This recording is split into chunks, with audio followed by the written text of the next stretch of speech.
आज हम इस छोटे से वीडियो में सीखने वाले हैं एड्स के बारे में, जो आपके बोर्ड एग्जाम 2026 में गारंटी के साथ आएगा, 101% आएगा। एड्स क्वेश्चन कुछ इस प्रकार पूछते हैं कि विषाणु द्वारा एक रोग लिखिए, ठीक है, विषाणु जनित एक रोग का नाम लिखिए, उस पर संक्षिप्त टिप्पणी लिखिए। तो एड्स जो आता है आपके बोर्ड एग्जाम 2026 में संक्षिप्त टिप्पणी, वह अगर आपके लॉन्ग क्वेश्चन में आता है तो 6 नंबर आपका यहीं से फिक्स हो जाएगा। और हम आपको ऐसा पढ़ाएंगे कि आपको एक बार नहीं समझ में आ जाएगा। तो सबसे पहले हम देखते हैं एड्स।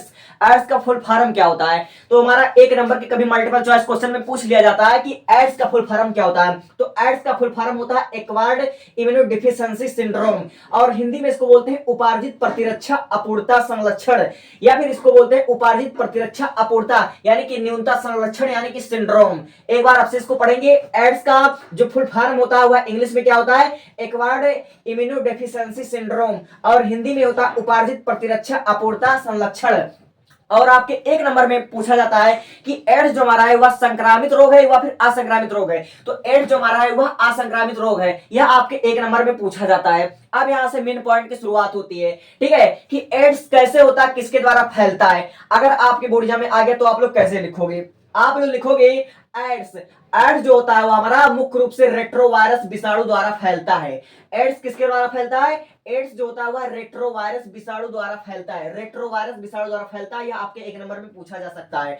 एड्स रेट्रोवायरस विषाणु द्वारा फैलता है या होता है, इसे एचआईवी भी कहते हैं, इसे एचआईवी रोग भी कहते हैं, ठीक है। तो एचआईवी एक वायरस होता है। एचआईवी वायरस जो होता है वह शरीर के T4 लिम्फोसाइट कोशिका, ठीक है, शरीर के T4 लिम्फोसाइट कोशिका, और ये क्या होती है T4 लिम्फोसाइट कोशिका, यह एक होती है प्रतिरक्षा कोशिका, ठीक है। शरीर के T4 लिम्फोसाइट कोशिका ये होती है हमारा एक प्रतिरक्षा कोशिका होती है, जो आपके WBC यानी कि श्वेत रुधिराणुओं का भाग होता है, उसी को नष्ट कर देता है। और जो हमारा ये होता है T4 लिम्फोसाइट प्रतिरक्षा कोशिका जो होता है, ये हमारे शरीर को रोगों से बचाता है, ठीक है, यह हमारे शरीर को रोगों से लड़ने के लिए उसकी क्षमता प्रदान करता है। और जब यह एचआईवी वायरस हमारे शरीर के T4 लिम्फोसाइट कोशिका को, प्रतिरक्षा तंत्र को जब नष्ट कर देता है, ठीक है, जब नष्ट कर देता है या छीड़ कर देता है, अतः हमारा जो शरीर होता है, शरीर के क्षतिग्रस्त T4 लिम्फोसाइट रोगाणु का सामना करने में असफल रहती है। जब हमारे शरीर में जो T4 लिम्फोसाइट कोशिका होता है, अगर एचआईवी वायरस उसको खत्म कर देगा तो हमारे शरीर का जो रोगों से लड़ने की क्षमता होगी वह खत्म हो जाएगा, यानी कि हमारा शरीर जो होगा वह रोगों से लड़ने में असफल हो जाएगा, और जो हमारा शरीर का प्रतिरक्षा क्षमता होता है वह समाप्त हो जाएगा। शरीर का प्रतिरक्षा क्षमता समाप्त हो गया। तो आप लोग एड्स के बारे में यहां तक जान लिए। अब हम पढ़ते हैं संरक्षण, यानी कि जो हमारा कारण एड्स कैसे फैलता है, इसके बारे में हम थोड़ी डिटेल में बात करेंगे। देखिए, एड्स जो हमारा होता है वह लैंगिक सहवास अथवा संक्रमित व्यक्ति के साथ यौन संपर्क द्वारा होता है, ठीक है। जो हमारा एड्स होता है, जो एचआईवी वायरस होता है, वह लैंगिक सहवास अथवा संक्रमित व्यक्ति के साथ यौन संपर्क बनाने में होता है। यदि अगर आप लोग किसी के साथ यौन संबंध बना रहे हैं, तो अगर आपके पार्टनर को यह रोग है, अगर वह एचआईवी पॉजिटिव है, तो आपको भी खतरा हो सकता है। अब देखिए, दूसरा जो हमारा है वह दूषित सिरिंज के प्रयोग से, ठीक है। डॉक्टर्स क्या करते हैं, जो हमारा सिरिंज होता है, जो हमारा इंजेक्शन होता है, एक व्यक्ति में प्रयोग करने के बाद उसे फेंक देते हैं। अगर एक व्यक्ति में प्रयोग करने के बाद अगर उसको दूसरे किसी स्वच्छ व्यक्ति में भी उसको प्रयोग करेंगे, तो हमारा जो संक्रमित होगा, जो हमारा एचआईवी पॉजिटिव जो हमारा वायरस होगा, वह एक संक्रमित व्यक्ति से एक स्वच्छ व्यक्ति में फैल सकता है। इसलिए संदूषित सिरिंज के प्रयोग से भी यह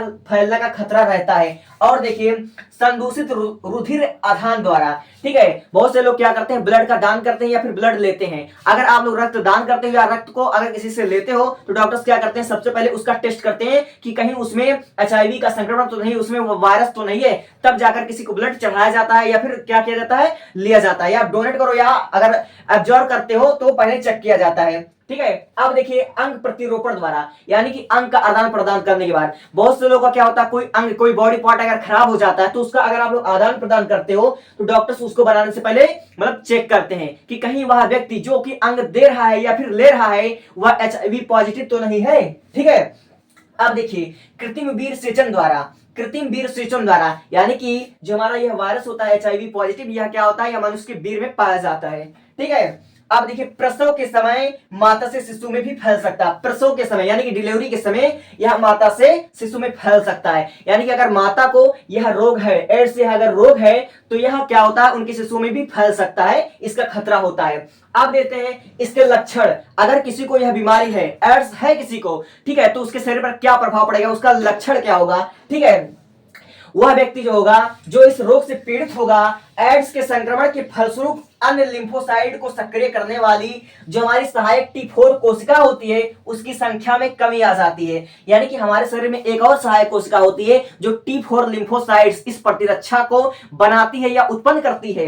अगर आपको यह वायरस हो जाता है तो हमारे शरीर का जो सहायक T कोशिका होती है, सहायक कोशिका की संख्या में कमी आ जाती है, जिससे यह क्या करता है, T4 लिम्फोसाइट कोशिका के बनाने में, उत्पन्न करने में मतलब सक्षम रहता है, वह सक्षम नहीं रहता है। उग्र रोग से पीड़ित व्यक्ति, उग्र रोग मतलब क्या, एड्स से पीड़ित जो व्यक्ति होता है उसका 3 वर्षों के भीतर ही मृत्यु हो जाता है। एड्स रोग से जो पीड़ित व्यक्ति होगा उसको 3 वर्षों के भीतर 3-4 साल में उसकी मृत्यु हो जाती है। और उसकी मृत्यु कैसे होती है, उसकी मृत्यु या तो कैंसर से होती है या फिर अन्य संक्रमित से होती है, अन्य संक्रमणों से होती है। यानी कि एड्स से पीड़ित जो हमारे व्यक्ति होते हैं वह 3-4 साल के अंदर अंदर ही निपट जाते हैं, ठीक है। वह या तो कैंसर से मरेंगे या फिर अन्य संक्रमणों की वजह से वह मर जाते हैं। तो इतना आप लोग स्क्रीनशॉट लीजिएगा। और आपको बता दें कि जो हमारा एड्स होता है पूरे विश्व में, अगर आप लोग आज का डाटा देखें यानी कि 2025-26 का डाटा देखें, तो पूरे विश्व में लगभग समझिए 35 लाख लोग एड्स रोग से ग्रसित हैं, और जिसमें से लगभग केवल 20 लाख लोग अमेरिका के ही हैं, ठीक है, 20 लाख लोग अमेरिका के ही हैं। इस बात को आप लोग ध्यान में रखिएगा, ठीक है। तो टेक अ स्क्रीनशॉट।